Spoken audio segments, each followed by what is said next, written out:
Okay, so we're looking at the back of the bed, and you've got those bars that we saw last night in the picture, and they're up here, and this is plexus. Basically, plexus is holding everything up here.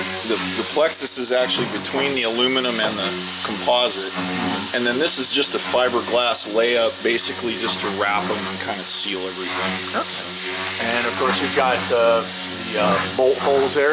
Yeah, so that these are the steel thread inserts into a solid aluminum slug. Yep. And then that way, Mr. Goodwrench needs to remove the bed for some reason, lift it off and do work. He's got regular factory hardware. All factory hardware. He knows exactly what to do.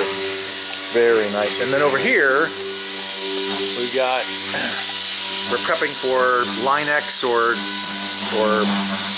Rhino or something like that, but he's prepping that.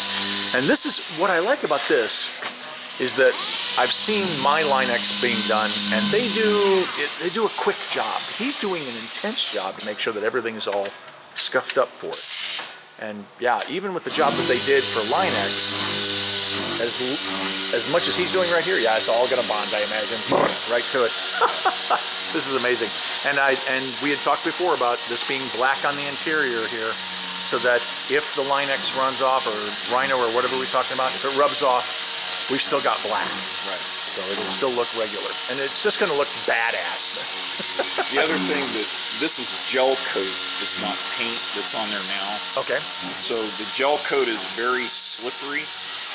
So you have to get into it a little more with the sander than you do paint. Like the paint, once you've broken the surface hardness open, Yep. then the stuff will stick to it. This is a little bit different. It looks like paint, but it has some different properties. Okay, so he's got to work a little bit harder on it.